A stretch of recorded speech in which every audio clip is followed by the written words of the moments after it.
संपूर्ण कोल्हापूर जिल्ह्याला हादरवून सोडणाऱ्या एका अत्यंत क्रूर घटनेची माहिती घेऊन आलो आहोत। हातकणंगले तालुक्यातील भादोले गावात एका पतीने पत्नीचा जीव घेतल्याची थरारक घटना घडली। या घटनेने पती पत्नीच्या नात्यावरचा विश्वास उडवून टाकला आहे। हातकणंगले तालुक्यातील भादोले गाव येथील रहिवासी प्रशांत पाटील याने त्याची पत्नी रोहिणी पाटील हिची 29 सप्टेंबरच्या रात्री निर्घृण हत्या केली। वडिलांना भेटून माहेरून परत येत असताना कोरेगाव भादोले रस्त्यावरील एका निर्जन ठिकाणी प्रशांतने गाडी थांबवली। प्रशांतने रोहिणीला गाडीवरून उतरवले। त्यानंतर त्याने थेट आपल्या खिशातून लाल मिरचीची चटणी काढली आणि रोहिणीच्या डोळ्यात फेकली। चटणीमुळे रोहिणी प्रतिकार करण्याच्या स्थितीत नव्हती।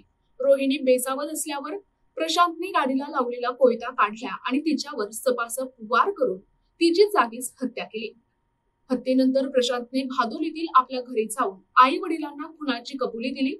त्यानंतर पोलिसांनी त्याला ताब्यात घेतले। सुरुवातीला प्रशांतने पत्नीच्या अनैतिक संबंधांवरून संशय व्यक्त केला, मात्र रोहिणीच्या नातेवाईकांच्या आरोपानंतर आणि पोलिसांच्या सखोल चौकशीत धक्कादायक सत्य उघड झाले। माहितीनुसार प्रशांतचेच एका तृतीयपंथीयासोबत गेल्या काही वर्षांपासून अनैतिक संबंध होते। रोहिणीला ही गोष्ट समजल्यानंतर त्यांच्यात वाद निर्माण झाले। या वादातून प्रशांतने रोहिणीला संपवण्याचा कट रचल्याचे आता स्पष्ट झाले आहे। हत्येसाठी चटणी, कोयता आणि निर्जन जागेची निवड पाहता पोलिसांनी ही हत्या पूर्वनियोजित असल्याचा संशय व्यक्त केलाय।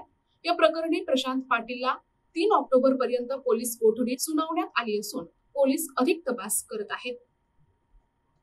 NTV news Marathi, Kolhapur.